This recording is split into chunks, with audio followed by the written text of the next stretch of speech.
Philip Dowling. Hi Phil, keep up the good work with the videos. How do you cope with the long-term guilt with the wife for things you've done in the past to feed your gambling? This has been the hardest thing for me and hard to forgive and forget the damage and past regrets. Oh, that's a heavy one, Philip, but a very, very, very good question. Right, how do I cope with the long-term guilt? I think the only thing you can do to cope with the long-term guilt is try and be a better version of yourself. This is the first time in the video I might get emotional. Try and be a better version of yourself today than you were yesterday. It's cliched, again, second cliche of the video, I think. But yeah, if you've done stupid shit in the past, particularly if it's stuff you've done that's either illegal, immoral, dishonest, in order to fund your gambling addiction or any addiction, staying on the straight and narrow, staying in recovery, working on yourself, doing whatever you can to be a better version of you is the only thing you can do. We will all live in our life with regrets, and that's even outside of, addictions and harmful behaviours. We all do things in life that we come to regret. And we all look back at certain things in our life with, a disdain for our own actions. The only way I can deal with that is to continue to be a better version of me. And I am a far from perfect version of me.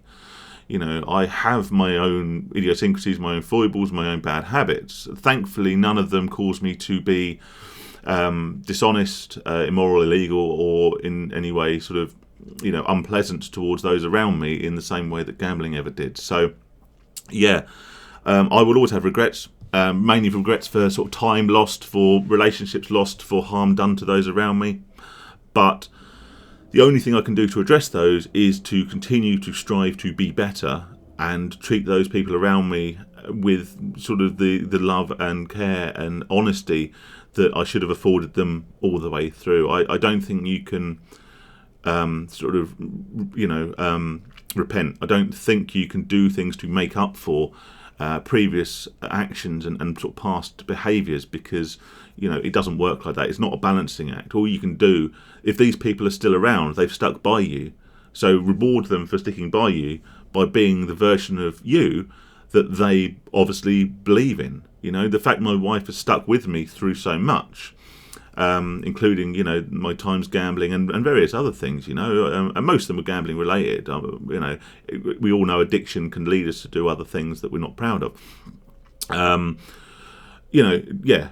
She obviously saw through that and saw the what I like to think of as the real me, and stuck with me in with a view that real me would re-emerge one day. And the best way I can prepare for that is try and be that better version of me. But thank you for your question, and thank you for making me cry for the first time in the video. That's quite impressive for me. Anyone who watches the videos know I do tend to get a bit emotional sometimes talking about this. But I'm sure actually you guys will sort of appreciate that, whether it be the immediate emotion caused by gambling and behaviours that sort of lead us to real emotional highs and lows, or whether it's the sort of retrospective view of things lost or times past and things that we should have done or places we should have been, events that we've missed because we've been gambling, arguments we've had, friends we've lost, relationships we've lost, all this sort of stuff, right?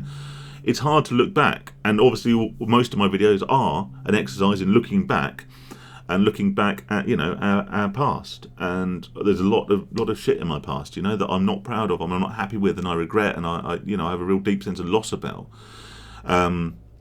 And obviously this unearths it, and that's it's an emotional thing,